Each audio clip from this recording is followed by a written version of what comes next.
illallah Muhammadur Rasulillah. Muhammadur Rasulillah. La ilaha illallah Muhammadur Rasulillah. Muhammadur Rasulillah.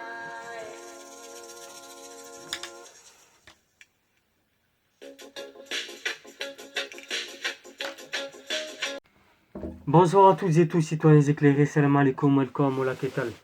Dans cette vidéo, nous allons parler de l'automobile. L'automobile, c'est typiquement un secteur qui est très mondialisé. Le secteur de l'automobile a été très frappé et très affecté par la crise économique qui a découlé du Covid-19. Je pense notamment aux chutes spectaculaires des ventes d'automobiles, à la fermeture de sites, des pertes estimées globalement à environ 100 milliards de dollars. Ça a été un coup dur notamment pour nos constructeurs français, PSA et Renault.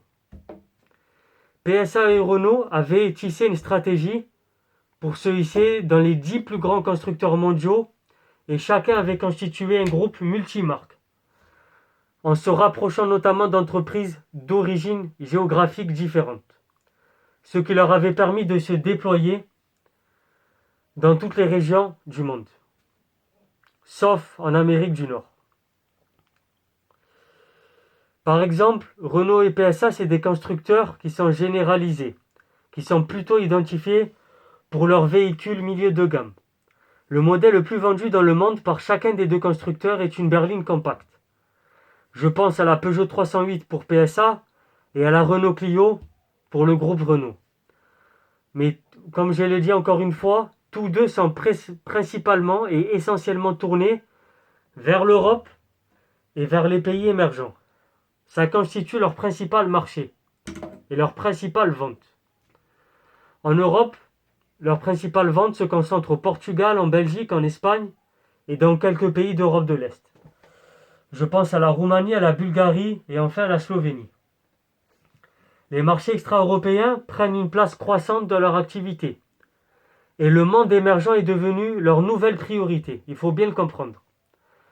Par exemple, les ventes de voitures hors Europe sont passées d'environ 500 000 véhicules en 1996 à près de 3 millions en 2016. Prenons 3 pays. Au Maroc, PSA et Renault se présentent comme les principaux partenaires du royaume pour répondre aux besoins des ménages et des familles et pour aussi soutenir cette stratégie de développement industriel du royaume. En Iran, ils jouent un rôle dans la restructuration de l'industrie locale. En Chine, ils possèdent le même partenaire industriel, Dongfeng. Et leurs usines sont localisées dans la tristement célèbre ville Wuhan. Je pourrais multiplier les exemples à travers les différents pays du monde, mais ce n'est pas l'objectif de la vidéo. Mais ces deux constructeurs, ils possèdent leur propre identité, qui leur permet de se distinguer et de définir des stratégies différentes. Il faut bien le comprendre. Ils ont d'abord des débouchés mondiaux légèrement différents. PSA domine largement Renault en volume de vente, je pense à la région de l'Asie-Pacifique. Le groupe PSA tire l'essentiel de ses revenus dans cette région, alors que Renault a une présence plus importante dans toutes les autres régions. Maintenant, du point de vue de l'offre commerciale, les deux constructeurs proposent des positionnements qui sont différents. Dans le cas de la région Asie-Pacifique, par exemple, le modèle le plus vendu par Renault est son SUV Koleos, alors que le modèle le plus vendu par PSA, c'est sa berline Citroën Élysée. La stratégie du groupe PSA est de consolider sa présence sur le marché européen et d'assurer un déploiement international hors Europe. Et une montée en gamme qui est passée entre autres, comme vous le savez tous, par la création de la marque DS, qui avait été inaugurée, je le rappelle, en Chine. DS, c'est devenu une marque à part entière à partir de juin 2014.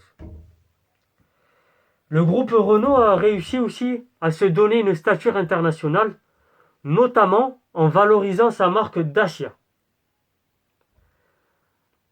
Dacia se vend non seulement en Europe, mais elle se vend aussi dans les marchés émergents.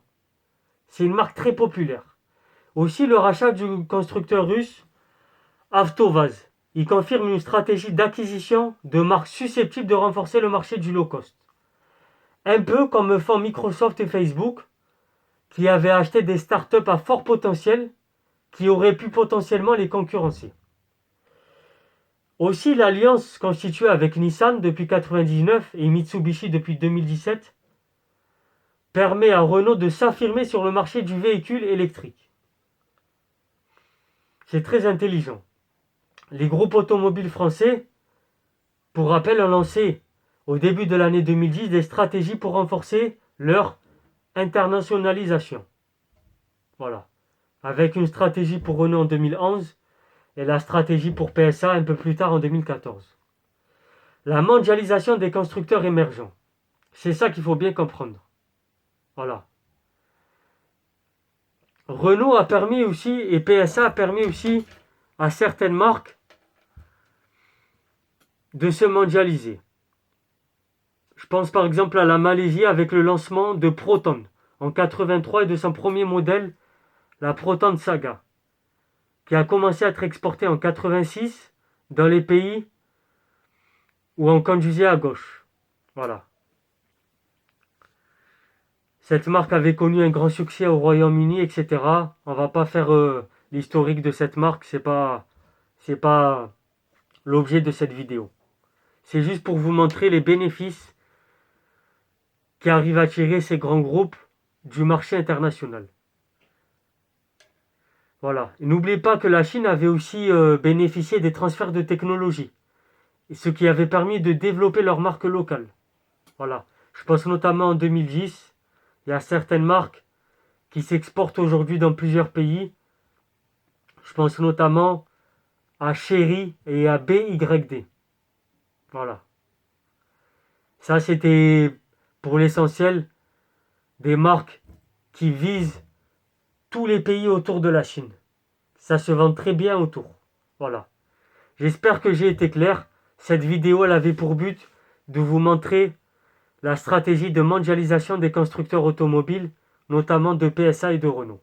Sur ce, c'était Soso Lintello, comme d'hab. Le petit pouce bleu, le petit like, partagez. Et on se rejoint demain pour une autre vidéo qui n'a rien à voir, si Dieu le veut. Bonne soirée à toutes et à tous, citoyens éclairés.